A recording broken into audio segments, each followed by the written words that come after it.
We'll get with this Morbid. Me and Bob seen this Morbius.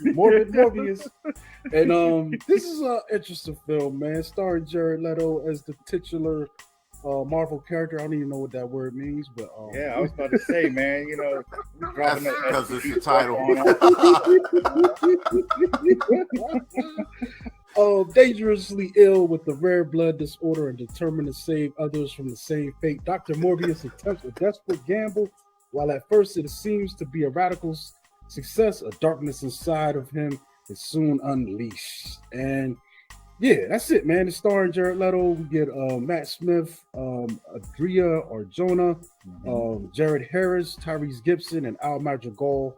Those are our main actors. And I don't know, man. It's a mixed bag. Like I'm gonna admit this. Like I didn't hate it. Right. I feel like a lot of the reviewers are being harsh. We're in the era now. If you don't knock it out the park, then it's automatically trash. There is no in between ratings.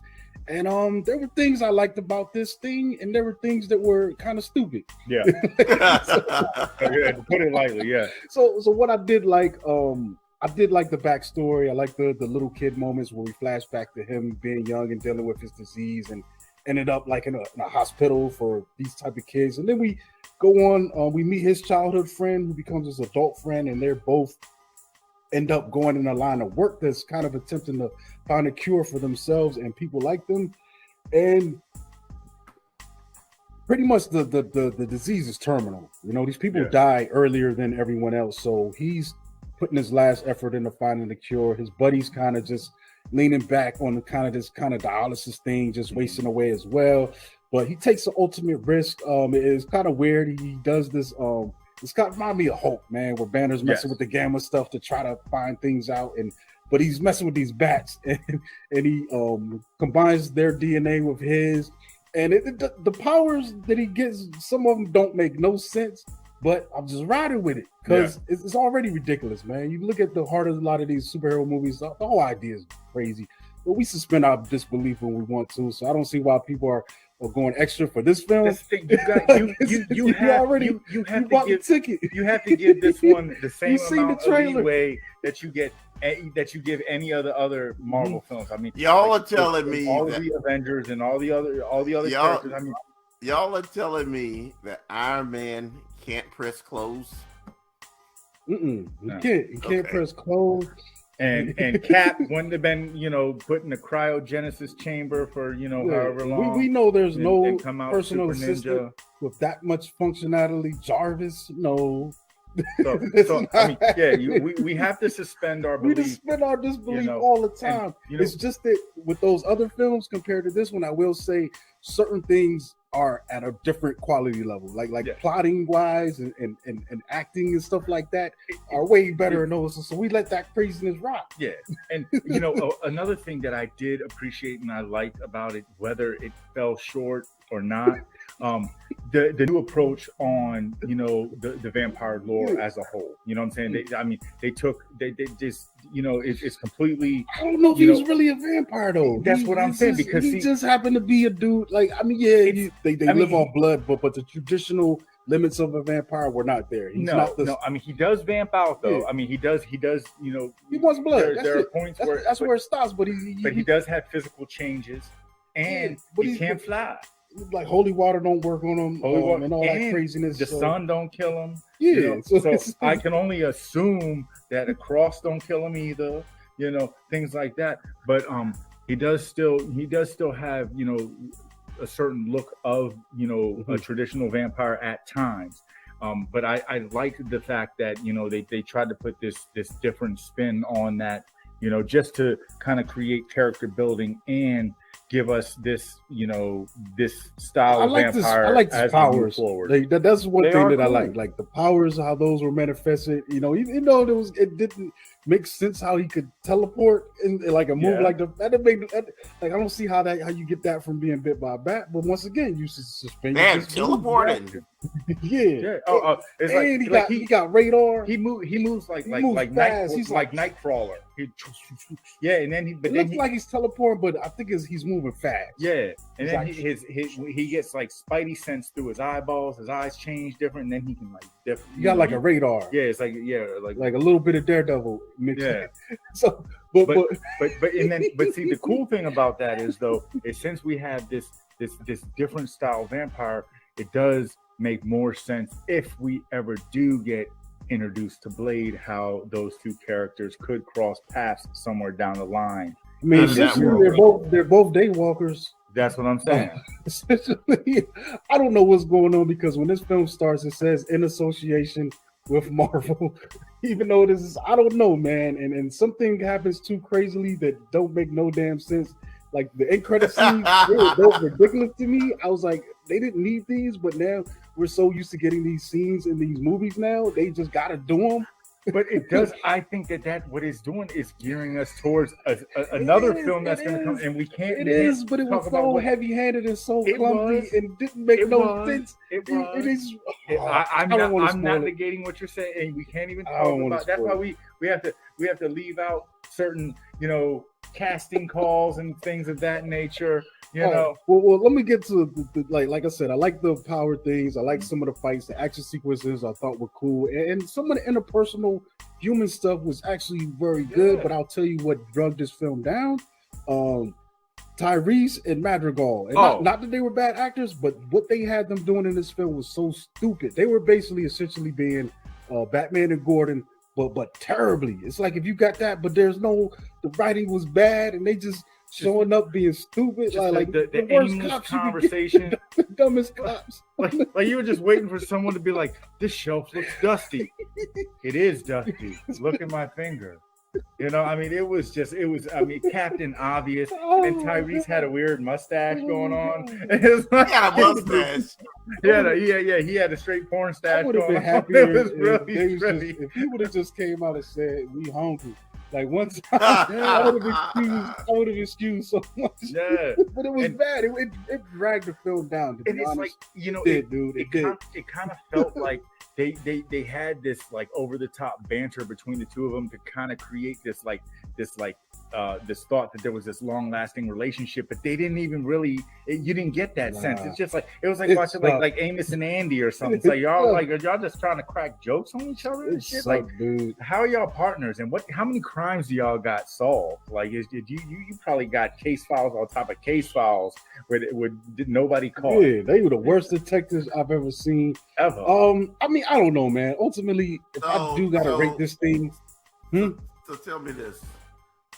You just said about Tyrese. So Tyrese has only been too good in like two things, right? Well, two things. I like Baby Boy and then the Fast and Furious series. That's it. Fast and Furious 2 specifically, and Baby Boy. I'm gonna have to concur. There is a film. There is a film with him and John Leguizamo. I gotta look up the name, but pretty much Tyrese. That sounds like it probably has Bruce Willis in it. No, man. Like John Leguizamo's a security guard, an armored security guard, and Tyrese it pulls the caper, shoots John Leguizamo in the head, and then he tries to he doesn't die? No, he bounces back like regarding Henry, man. No, yeah, man. Stop. I'm telling you, man. And this movie was good, man. I got that thing out of Hollywood Video for the discount. Man, it was dope. Oh my god, it was dope. I'm learning. The take. That's it. That joint is dope. And Rosie Perez was in it.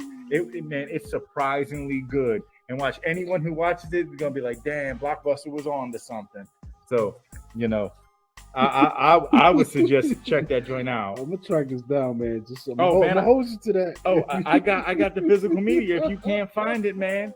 I'll bring it. I'll bring it on the next visit, man. In closing, man, for me. Sorry about cutting into that, but I just had to ask. In closing, for me, this film is probably like a 2.5. Like, I didn't have as much fun as I had. I didn't have as much fun with it as I had with the first Venom, but it is better than Venom 2, in my opinion. And you know what? I'm just going to piggyback on you. For me as well, it hits right about the halfway mark.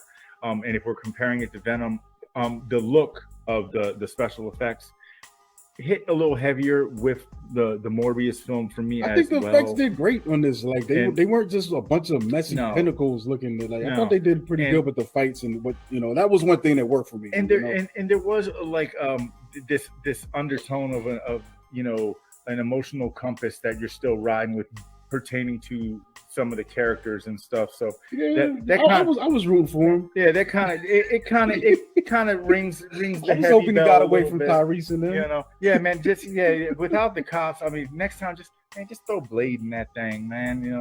Miss me with the cops. The cops kind of it didn't really bring a lot of new to the table, but what it did, it did what it did, man. Like, but what it did do is it exposed us to the crazy thing is right. So the wild thing is people are pressing Sony out to make these things better, and I'm like, why do they have to do that when they're still making money? Like, I think Venom 2 is sitting around like 400 and some million right now. This thing did 40 million opening weekend, dude, which is pretty much half of its budget. I think it might even be higher than that if you factor in worldwide. So it's making money, bro. Hey, man, that's like I made a joke earlier. I was like, man, I mean, what do you do when your tax write-off projects are still profitable? That's how strong the Marvel brand is at this point. Like, it's ridiculous. Like, even if you have doubts, you're still gonna see it just to confirm those doubts. They could probably make a movie about watching. Man, dude, they could probably make a movie you about might like it, about they could make a movie about Puck from Alpha Flight. That's real obscure, and it'll probably still do numbers. Man, you throw the Marvel brand on there. It's crazy out here, man. That's crazy. That's what it is. And then, like I said, yeah, but you know what's different? No, Puck from Alpha Flight, you have a hand in it. I don't know. I'm just saying. I'm just saying. Make a Puck solo film, they'll probably make money at this point. The thing is, too, is that we have our Marvel fans that have been in it since day one, comic book readers and everything, and we're watching this world evolve and expand into the great thing known as the MCU. And then we have people that have no exposure to the comic books that only know the MCU, and I think that those individuals are the ones that are being a little more critical. There's a lot of people. Well, I think there's a lot of people too. I'm a fan. I'm in both realms. Yeah, I'm in both. But I'm just people that don't know that this isn't. This is an Avengers MCU production, so they go see it anyway. There's people that aren't that plugged in like we are to know the difference. What that Sony Marvel films are different than Disney Marvel films, and they just go. They just hear Marvel and like those are the kids that were running around with GoBots. Yeah, exactly. I got my little one here. I didn't like it too, but I played with him. I had the little scooter one. It was the GoBot version of Bumblebee. Yeah, you know what the scooter was named? It's Skeeter. No, it was Scooter. It was Scooter. It was a Scooter. I think it was it Scooter? Yeah. Oh man, I thought it was Skeeter. They were just so right. Yeah, they didn't even write like. And then like the motorcycle guy, his name was Psykill. Yeah, they're robots. Yeah, Psycho. And then the crazy thing about the GoBots is then they also came out with these other toys called Rock Lords, and then they had a movie. It was GoBots versus Rock Lords, and Rock Lords were pretty much the same thing. It's just a little rock, and then it transforms into a robot. Like how do you have a robot? Rock Lords wasn't even that. They just stood up. They just been hunched over. Yeah, that's pretty. But how the hell is a robot? Paperweight, man. I don't know if I gotta rate it. I'm gonna say about a 2.5. Yeah, I agree, but I also say don't listen to the critics, man. Go check it out for yourself. I ain't going that far. Check it out for yourself, man. Hey, man, check it out for yourself. If you have any interest, if it's not your flow, then miss it. But if you're a Marvel fan or know anything about the character, check it out. Why not? What's the worst that can happen? How many people waste money on other things that suck? Yeah, that's true.